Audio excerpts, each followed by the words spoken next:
Welcome, everybody, to this week's podcast episode for the Financial Freedom Podcast. I'm your host, Dr. Christopher Liu. And as you know, talk about 4 different types of freedom: time, financial, location, health freedom. In that light, I'm always interviewing entrepreneurs, investors, people on the cutting edge to share with those insights. So today we have Fred Moskowitz, and he dubs himself the alternative investment expert. So it's going to be talking about alternative investments, diversification, passive income, investing. So it's going to be really interesting, and I look forward to talking with Fred. So welcome, Fred. Thank you. Thank you. It's great to be here. We'll get started. How did you get started? Your company and what you do. Yeah, thank you. Thank you. Well, I'll tell you, it's been an exciting journey for me. I started out a long time ago working as a computer engineer, right? And I had a very successful career in the tech industry. I spent a lot of time working at technology startup companies and witnessing the birth of the internet practically. And what happened was, after I saw my entire industry getting turned upside down because we had the bursting of the dot-com bubble, and then that was immediately followed by the September 11th terrorist attacks, right? All this turmoil. And what I discovered from all of that was that I was way too dependent on the income from my job. I loved my job. I loved the work I was doing, but there was all these circumstances outside of my control. And my paycheck was my only source of income. And I learned that no matter how talented of an engineer I was, how valuable of an employee I was, right? If things aren't going well at the company financially or in the industry all at large, that I could quickly lose my job through no fault of my own.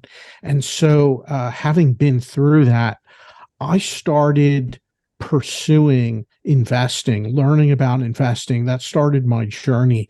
And right away, I decided I wanted to get into buying assets, buying and building assets to generate cash flow and income to supplement the work I was doing.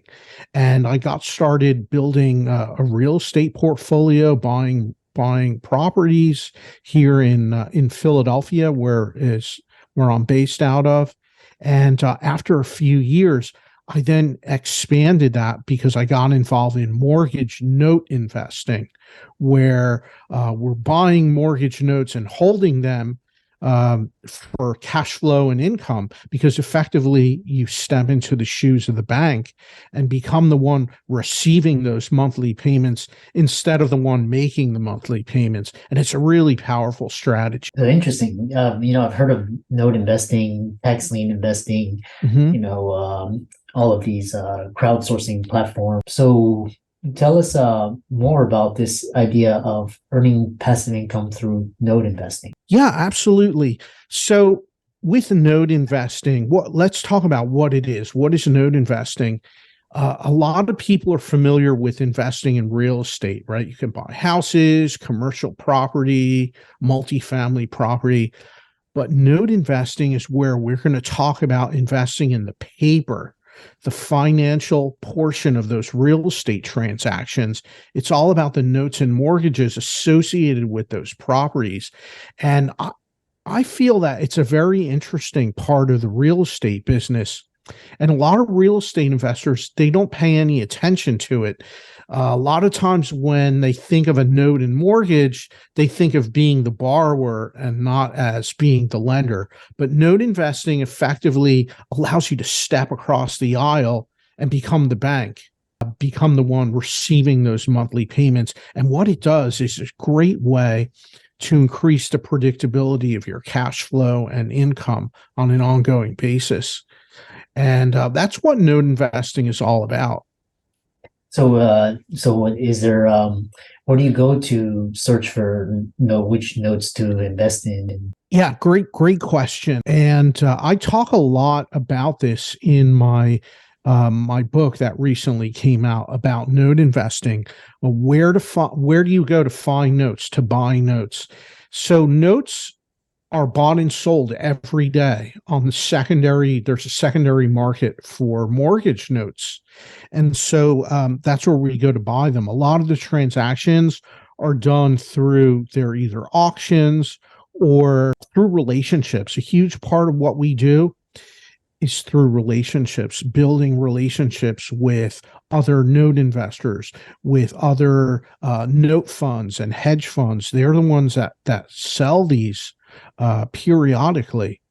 And I feel that, as investors, if you're investing in alternative investments of any kind, right, real estate, you doing multifamily syndications, any of that, a lot of it comes through meeting people, going to conferences, going to events, meeting the people that are active in the industry, that have an established track record, and know what they're doing. They have that expertise, because when you bind together with folks like that, they're the ones that are able to go out and execute with excellence and mastery. And that's so important. So a lot of this comes down to the skill of building relationships. And it's skill I work on every single day.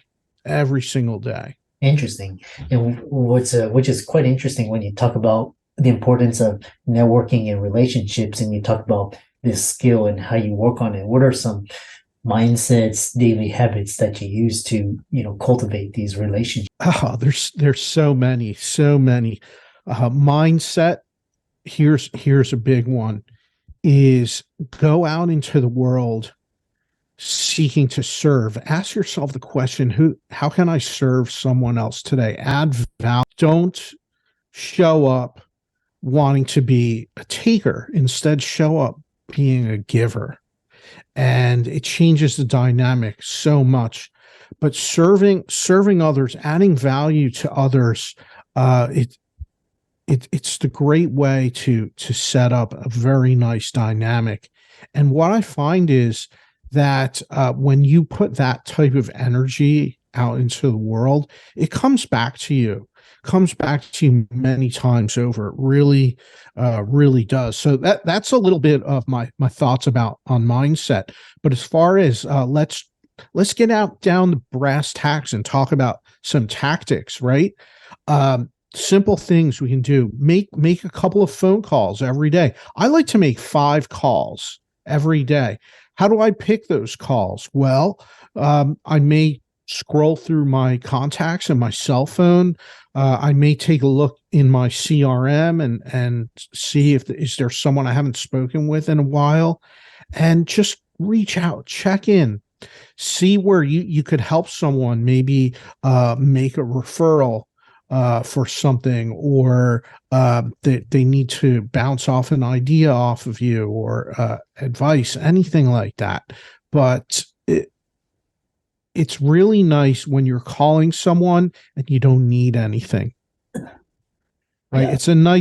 It's a nice conversation. It really is. So many people, they're on guard, on the defensive about answering the phone. And when you change the dynamic, it really shifts things. Yeah. Very interesting. And then, what you're talking about is this new idea of notes, and the other thing is networking, relationship, cultivating a habit of giving value. And then you talk about the best investment that a person can make. Tell us about that. Oh, yes, absolutely. I'm in Philadelphia, right? The birthplace of our nation, practically. And so I always love looking back at one of our founding fathers, who is a hero of mine. I consider him a mentor. We've never met.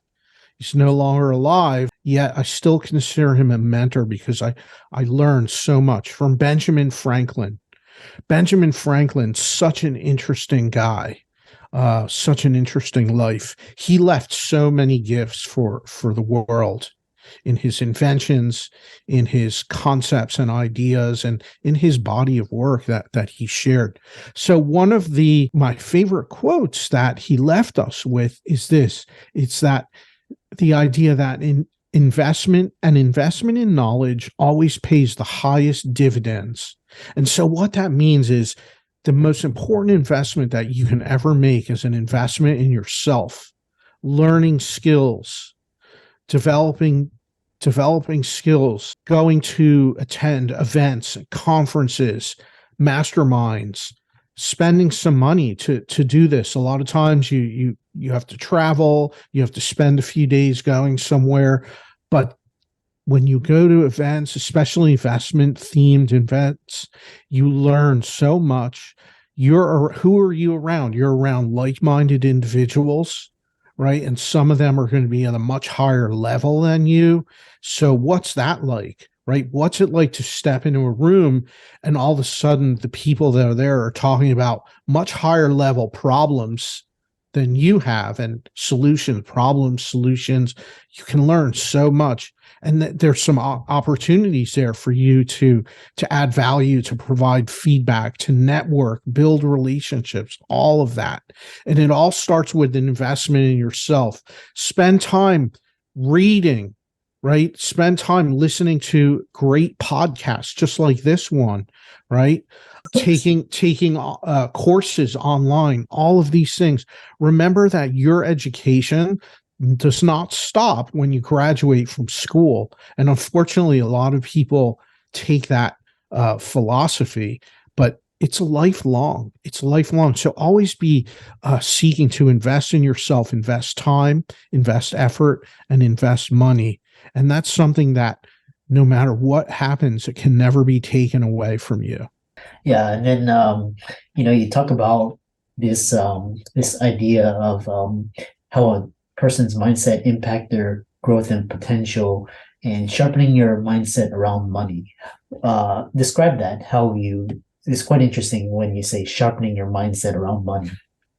Yeah, there's so many people that end up having limiting beliefs about money and scarcity. We hear these sayings like money doesn't grow on trees, and money is the root of evil, all of these things. And oftentimes you have to work to right size that. And with the mindset, it's about growth, right? Investing in the right places. It's about saving and investing your money. It's about paying yourself first. Have you ever heard of that concept, right? From Robert Kiyosaki teaches about this. The idea that when you get your pay, allocate some to your savings and investing, and then live off the rest of it, as opposed to the other way around, as opposed to paying all your bills and then saving and investing what's left over. And a lot of times there is no leftover. And so that's what happens. Look at the way, here's something. Look at the way the IRS makes sure that they collect taxes. The way they do it is they deduct it from your paycheck before you get it. So by the time you get your paycheck from your job, the taxes have already been deducted and you don't see them. Well, guess what? We can do the same thing.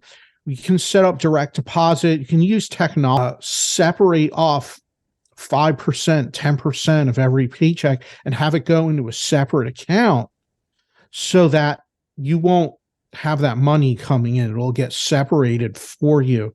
And then you can go out, let that accumulate, right? Because you don't save money for the sake of saving, but save money to let it build and then go invest, buy an asset, invest in an asset, whatever it is. And that's really powerful. Very fascinating discussion. I love this idea of investing in yourself and education, and this idea around the notes. How can people find you on social media, contact you? And I know you have a book I'm going to check, and I recommend the audience to check it out on Amazon. Yeah, thank you. Yes, my book is available on Amazon. It's called The Little Green Book of Note Invest. And the best way to reach me, to get in touch with me, is through my website, which is fredmoskowitz.com. Or if you'd like an easier spelling than that, you can go to giftfromfred.com. It'll take you to my website. And once you're there, you can request to receive a special report I've put together about note investing, give you a high-level overview. You can connect with me. I always love connecting with other investors, networking, and building relationships. As I said earlier, building relationships is one of the most important activities that any of us can do. And it doesn't matter what type of investing you're involved in. It is super important because that's what gets you around like-minded individuals. It gets you thinking around higher level ideas and concepts, and it leads to growth for you, growth for the people around you. Yeah. And so I look forward to connecting with you. Yeah. And for all the audience out there, all of Fred's resources will be in the links and show notes. Be sure to check him out on Facebook, LinkedIn, Instagram, as well as his book, which is on Amazon, his website. And with that, thanks so much. It was a great conversation. And thanks for coming on to the podcast. Thank you for having me on. It's been a wonderful discussion.